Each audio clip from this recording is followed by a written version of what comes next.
Hello future doctors, welcome back to my channel. So today we are going to start our new topic that is earthworm. तो पिछले session में हम लोगों ने continue कर लिया था हमारा neural system and organ system के बारे में।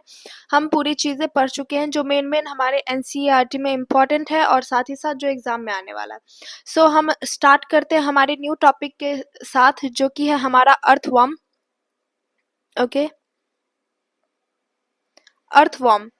तो अर्थवर्म के बारे में तो हम सभी जानते हैं कि क्या है, पर एनसीईआरटी के नज़र में अर्थवर्म डिटेल है। ठीक है, इस डिटेल्स के बारे में हम बहुत ही आराम से और अच्छे तरीके से डिटेल में पढ़ेंगे कि अर्थवर्म क्या है, उसकी बॉडी कितने सेगमेंट में डिवाइडेड है, मेल सेगमेंट, फीमेल पार्ट, और कैसे फ्रेंडली है, कितने सेगमेंट में डिवाइडेड है, वो सभी चीज़ें हम बारी बारी पढ़ने वाले हैं। सो स्टार्ट करते हैं हम अर्थवर्म से।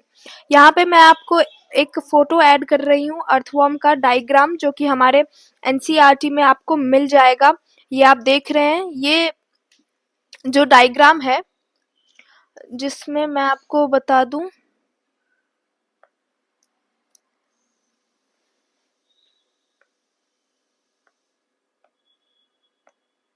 यस, ये स्पेस जो आपको दिख रहा है, पेरिस्टोमियम, ये रिंग सीटा, ये माउथ पार्ट है हमारे अर्थवर्म का, ये प्रोस्टेडियम, मेल जेनिटल एपरेटस एंड सारी चीज़ें हैं। ये फिगर में आपको दिख जाएगा, और ये फिगर एनसीईआरटी का तो आपको पता ही होगा कि कितना ज़्यादा इम्पॉर्टेंट है। तो इस फिगर को आप रिमाइंड करेंगे, इम्पॉर्टेंट फिगर है अपने एनसीईआरटी में, आप नोट डाउन कर लीजिए। ठीक है, तो अब अर्थवर्म क्या है उसके बारे में जान लेते हैं। Earthworm is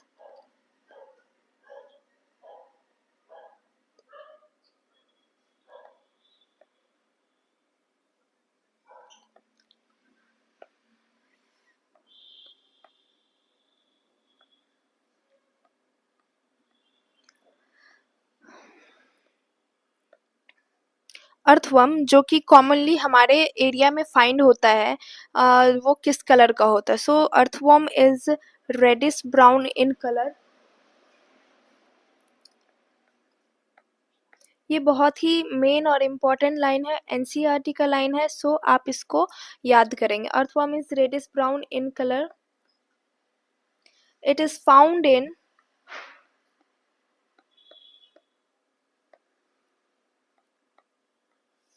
terrestrial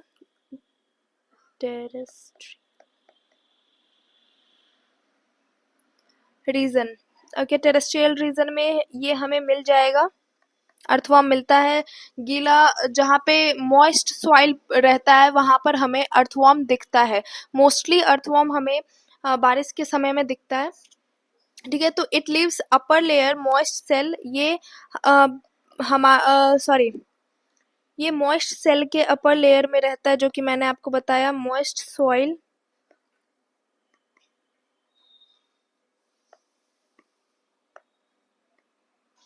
upper layer.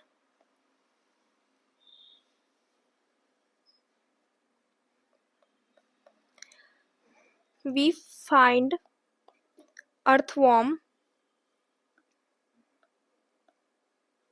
by their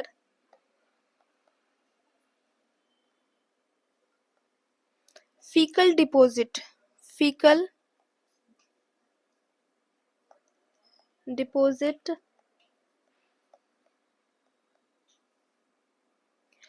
faecal deposit के कारण हम इसे पहचान सकते हैं, क्योंकि ये ट्रेस करता है, ये इसका जो फीकल मटेरियल होता है उसको ये रिलीज करते हुए जाता है, जो कि हम में से कई लोगों ने देखा होगा इस चीज़ों को। और उसके फीकल मटेरियल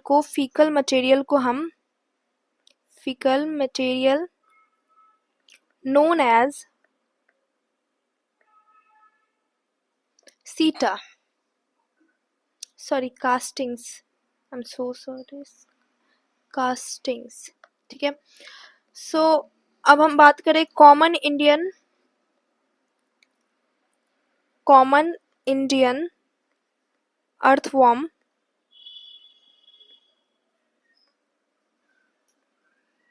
कि जो कि लोकली हमारे एरिया में फाउंड होता है, उसका नाम है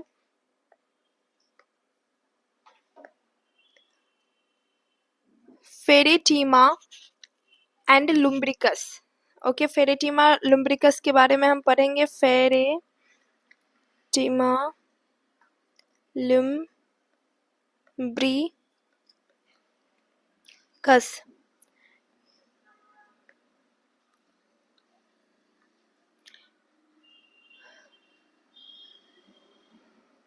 कॉमन जो अर्थवर्म फाउंड होता है हमारे एरिया में, उसे हम फेरेटीमा लुम्ब्रिकस के नाम से जानते हैं। अर्थवर्म के फीकल मटेरियल को हम कास्टिंग के नाम से जानते हैं। और अर्थवर्म को पहचानने के लिए, अर्थवर्म को ट्रेस करने के लिए कि अर्थवर्म किस एरिया में है, उसको ट्रेस करने के लिए हमारे पास सबसे ज़्यादा आसान तरीका है कि फीकल मैटर, उसके जो फीकल मैटर होते हैं, फीकल डिपॉजिट, उससे हम जान सकते हैं, क्योंकि अर्थवर्म अपना फीकल मैटर छोड़ते हुए निकलता है और ये हमारे मॉइस्ट सॉइल के अपर लेयर में हमें मिल जाएगा। अर्थवर्म रेडिश ब्राउन कलर का है और मोस्टली टेरेस्ट्रियल रीजन में फाउंड होता है। दीज ऑल आर द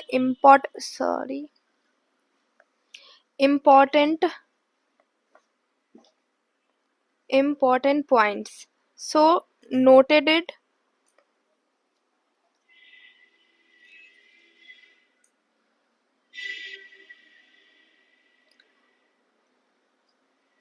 अब हम मॉर्फोलॉजी पढ़ेंगे अर्थवर्म की।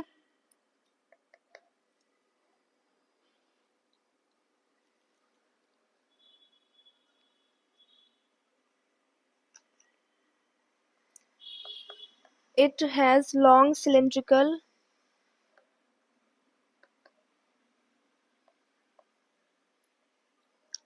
body. Earthworm has long and cylindrical body.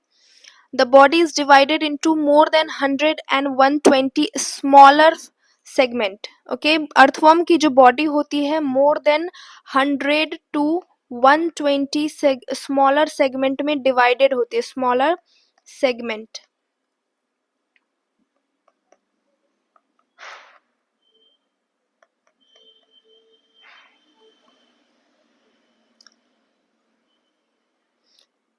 Fourteenth and 16th segment were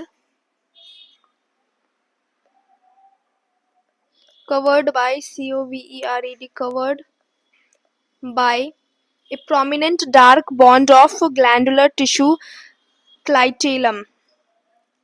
14th and 16th segment जो होता है वो कवर्ड होता है क्लाइटेलम से। दिस इज वेरी इंपॉर्टेंट, तो ओके इसे हम याद रखेंगे।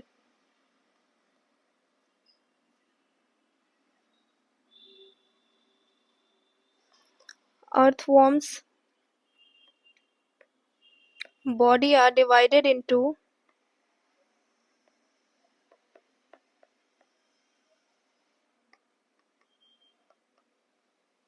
three segments,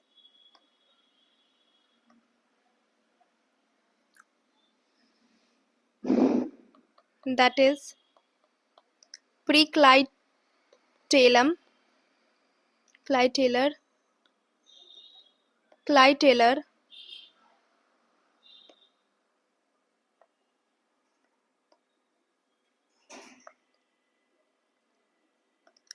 clitellar and postclitellar।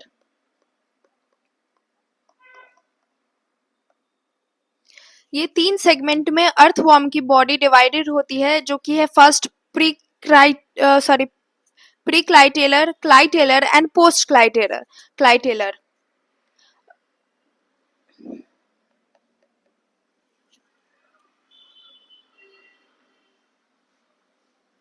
Mail genital pore were present at 15th segment on ventrolateral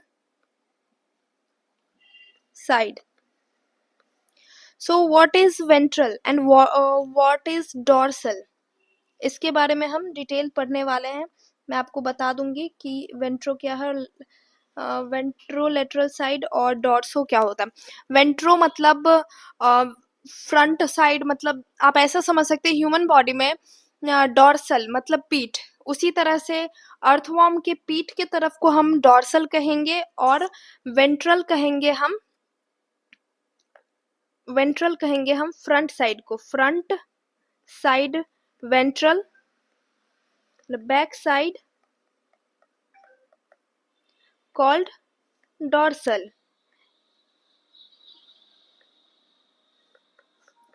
Is it clear? Hope so.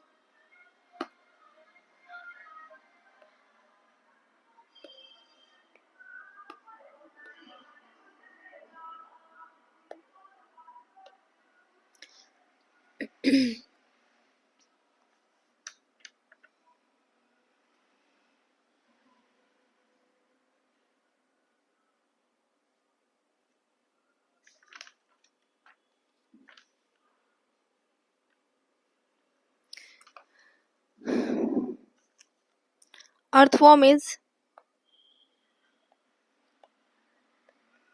hermaphrodite. HER में यहाँ हमारे सामने एक टर्म आया है hermaphrodite. What is hermaphrodite? ये हम पढ़ेंगे.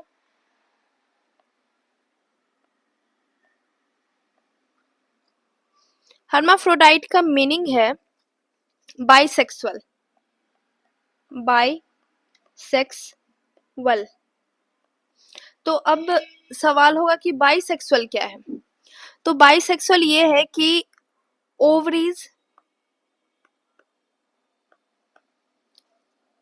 and testes were present in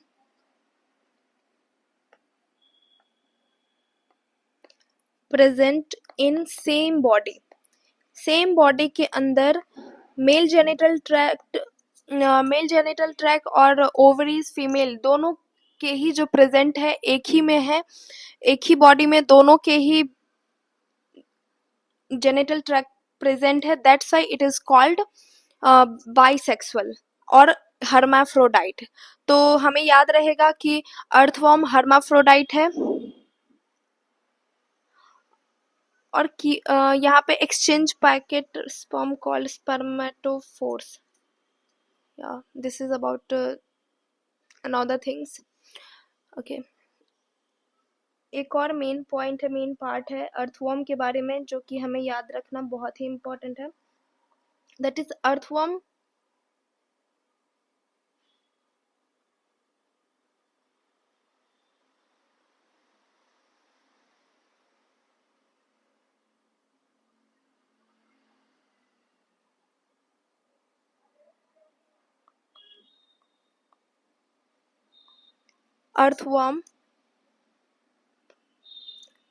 called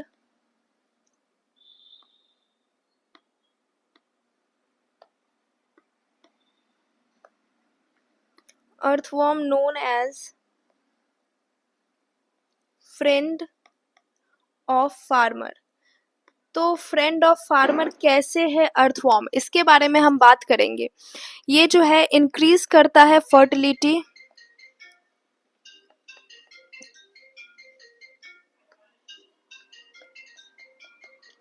increasing fertility of soil by the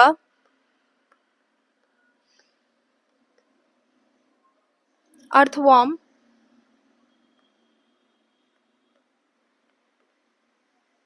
called vermicomposting.